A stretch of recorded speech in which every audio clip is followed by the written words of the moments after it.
கிறிஸ்துக்கள் அன்பான காலைக்கதை நிகழ்ச்சி நேயர்களே, மீண்டும் இந்த நாளிலும் கூட இயேசுவின் புண்ணிய நாமத்துல உங்களோடு கூட இணைவதில் மிகுந்த மகிழ்ச்சி அடைகின்றேன்.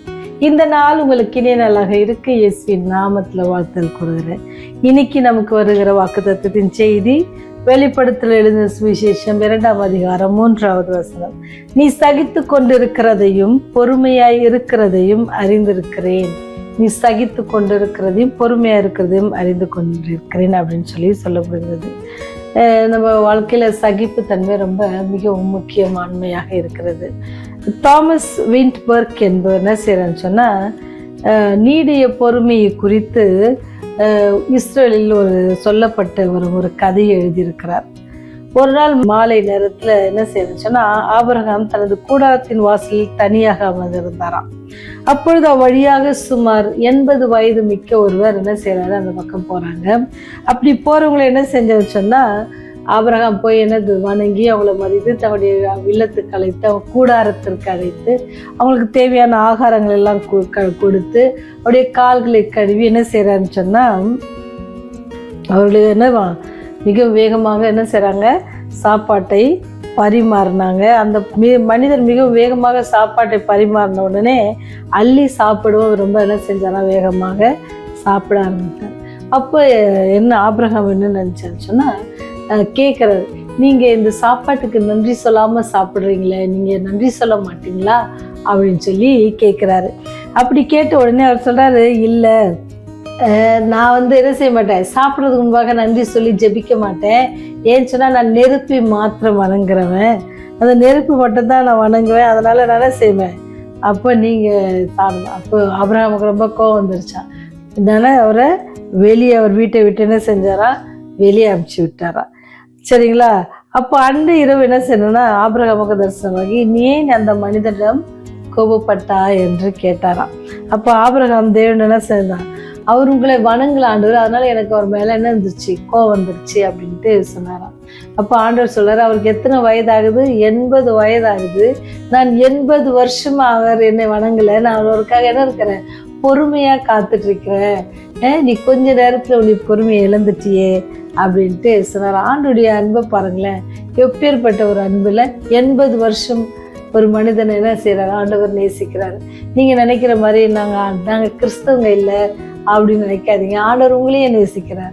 நாங்க என்னது, நாங்க இயேசுவை நாங்க பின்பற்றல அப்படின்னு நீங்க நினைக்காதீங்க. ஆண்டவர் உங்களையும் நேசிக்கிறார். என்னைக்காச்சும் ஒரு நாளைக்கு அவரை நீங்க நேசிக்கணும், அல்லது நேசிப்பீங்க அப்படின்னு சொல்லி அந்த எண்ணத்தினாலதான் உங்களை ஒவ்வொரு நாளும் பாதுகாக்கிறாரு. யாரு என்ன அப்படின்னு தெரியாம ஆண்டவர் எல்லாரையும் சமமா எல்லாரையும் அவர் என்ன செய்யறாரு, பாதுகாக்கிறார். எல்லாரையும் அவர் நேசிக்கிறவராக இருக்கிறார் அப்படின்ட்டு சொல்றாரு. அந்த சிறு சிறு காரியங்களை கூட நம்மை கோபப்படுத்துகின்றன. இந்த காலகட்டங்களில் சின்ன காரியம் கூட நம்ம என்ன செய்து கோபப்படுது. தேவனுக்கு பெரிய காரியங்களையும் சாதிக்கணும், தேவனுக்காக வாழணும், தேவனுடைய அன்பை மற்றவர்களுக்கு சொல்லணும் அப்படின்னு இருக்க நான் எப்படி இருக்கணுமான்னு சொன்னா, நீடிய பொறுமை உள்ளவராக. ஆண்டவர் பாருங்க, ஒரு மனுஷன்கிட்ட அவர் தான் எல்லாம் பார்த்துக்கிறாரு, எல்லாம் ஆனால் கூட என்ன செய்யல, அந்த மனுஷன் இவரை ஏற்றுக்கிறார். நீடிய பொறுமை, 80 வருஷமாக நான் பொறுமையா இருக்கிறேன், நீ என்ன அவசரப்பட்டு இப்படி பண்ணிட்டியே அப்படின்ட்டு சொல்றாராம். கிறிஸ்தவ பிள்ளைகளுக்கு என்ன அப்படின்னு சொன்னா, நமக்கு நீடிய பொறுமை மிகவும் அவசியம் உள்ளதாக இருக்கிறது. அப்போ நீங்களோட நீடிய பொறுமையாக இருக்கும் பொழுது நம்ம இடத்துல என்ன இருக்குமா, பக்தி வைராக்கியம் நிலை கொண்டிருக்கும்.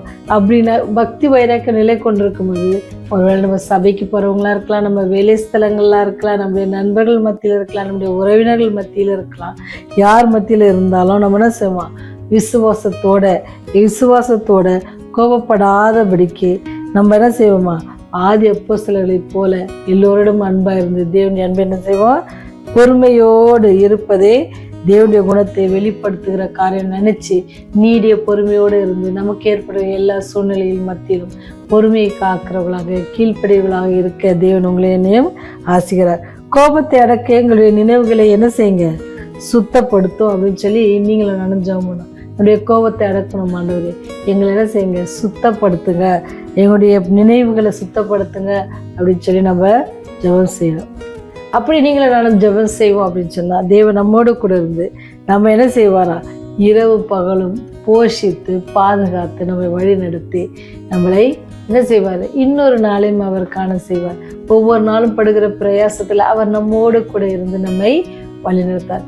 இப்பேற்பட்ட வல்லமுள்ள தேவனத்துல உங்களுடைய வாழ்க்கை இன்றைக்கு நீங்க ஒப்படைக்கிறீங்களா? ஒருவேளை இவ்வளவு நாள் நீங்க ஆண்டவரை அறியாதவர்களாக இருந்திருக்கலாம். இந்த நாள் உங்களுக்கு இனிய நாளாக ஆண்டவர் கூட்டி கொடுத்திருக்கிறாங்க. இந்த நாள்ல அவரை குறித்து நீங்கள் அறிந்து அவருக்கு என்ன செய்யுங்க, உங்களை ஒப்பு கொடுக்க வேண்டுமா? தேவனுடைய நாமத்தினால உங்களை வேண்டிக் கொள்கிறேன்.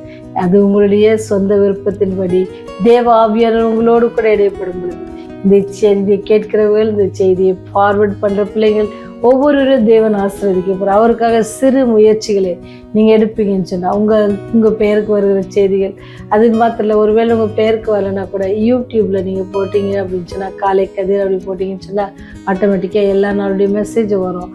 கேளுங்க, உங்களுடைய நண்பர்களுக்கு ஃபார்வர்ட் பண்ணுங்க.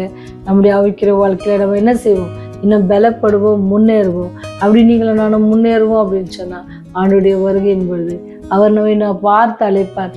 இதோ நாம் அவரை நம்மை பார்த்த பிள்ளைகளே அப்படின்னு அவருடைய கரைகளை ஆணி பாய்ந்த கரங்களை விரிக்கும் பொழுது நாம இவரே எங்கள் ராஜா, இவருக்காக காத்திருந்து இவருடைய ரட்சிப்பில் நாங்கள் களி கூறுவோம்னு சொல்லி அவரிடத்துல நம்ம ஒன்று சேரத்தக்க தேவன் கிருபை செய்வராக ஜெபம் செய்வோம். நீ சகித்து கொண்டிருக்கிறதையும் பொறுமையா இருக்கிறதையும் அறிந்திருக்கிறேன் என்று சொன்ன தகப்பனே, என்னுடைய உள்ளம் எங்களை ஆராய்கிறவரே துதிக்கிறோம், சொஸ்தரிக்கிறோம் சுவாமி. அன்பின் தகப்பனே, நீர் எங்களுக்கு நீடிய பொறுமையை கட்டளையிடுங்க சுவாமி. நீர் எவ்வளவு நாள் ஒவ்வொரு மனிதனுக்கும் கிருபையாய் கூட்டி கொடுக்குறீங்களே தகப்பனே, அதை உணர்ந்தவர்களாக நாங்கள் ஜீவனம் பண்ண எங்களுக்கு உதவி செய்யுங்க. பாதுகாத்து கொள்ளுங்க ராஜா. ராஜ்யம் வரும்போது நீங்களை நினைக்க வேண்டுமா பாத்துல கெஞ்சி மன்றாடுகிற தகப்பனே, வழிநடத்துங்க, பாதுகாத்து கொள்ளுங்க. இயேசுவின் வழியா ஜெபிக்கிறோம் ஜீவனுள்ள நல்ல தகப்பனே, ஆமென்.